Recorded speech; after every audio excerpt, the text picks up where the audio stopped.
সকালের ঘণ্টাখানেকের বৃষ্টিতে এখনও তলিয়ে রাজধানীর অলিগলি, এতে দুর্ভোগে পড়েছেন বাসিন্দারা। এই মুহূর্তে মিরপুরে আছেন রিপোর্টার তোহা খান তামিম, সরাসরি যাচ্ছি তার কাছে। তামিম, ঠিক সকালের যে বৃষ্টি হয়েছিল ভোর থেকে সকাল পর্যন্ত, সেই বৃষ্টিতে রাজধানীর কোথাও কোথাও জলাবদ্ধতার সৃষ্টি হলো, সেটি নেমে যায়। তারপরেও কিছু কিছু এলাকায় আমরা দেখতে পাচ্ছি যে জলাবদ্ধতার তৈরি হয়েছে। এই মুহূর্তে আসলে রয়েছি পশ্চিম শেওড়াপাড়ার আনন্দবাজারে, অর্থাৎ মিরপুরের একটি এলাকা।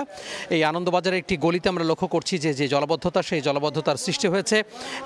বেশ দুর্ভোগে পড়েছেন এখানকার যারা চলাচলকারী স্থানীয় যারা মানুষ রয়েছেন, স্থানীয় বাসিন্দা রয়েছেন তারা। বিশেষত একটু বলে রাখি, যারা কর্মজীবী মানুষ কিংবা স্কুল কলেজে যারা শিক্ষার্থী রয়েছেন, তারা আসলে স্কুল ছুটি হওয়ার পরে বাড়িতে যাওয়া কিংবা স্কুলগামী যারা শিক্ষার্থী রয়েছেন তাদেরও কিন্তু বেশ দুর্ভোগ পোহাতে হয়।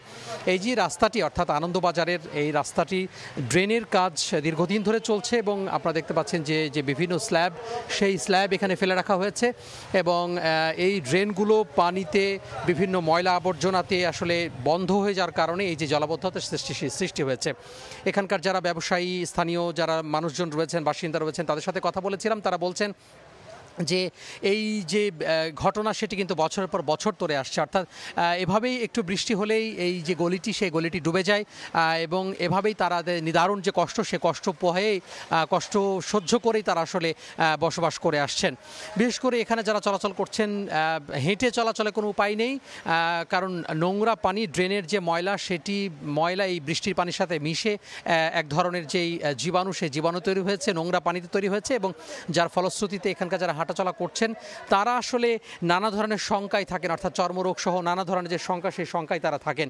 তো সব মিলিয়ে বলা যায় যে স্কুলের যারা শিক্ষার্থী তারাও কিন্তু বিপাকে রয়েছেন। তারা একেবারে জুতা হাতে নিয়ে তাদের যে চলাচল, সেই চলাচলের অবস্থা তাদের তৈরি হয়েছে। তো সব মিলিয়ে বলা যায় এখানকার যারা বাসিন্দা রয়েছেন তারা আশু ব্যবস্থার দাবি তুলছেন, যাতে করে এই যে দীর্ঘদিন ধরে যে কষ্ট চলে আসছে তারা ভোগ করছেন, সেটির যেন লাঘব হয় এবং এই যে ড্রেনের যে কাজ চলছে সেটি যেন খুব দ্রুত সম্পন্ন করা হয় বলে তারা দাবি তুলছেন। এই ছিল পশ্চিম শেওড়াপাড়া থেকে আমার হাতে সবশেষ। বৃষ্টিতে সৃষ্টি হওয়া জলাবদ্ধতার খবর জানাচ্ছিলেন তোহা খান তামিম।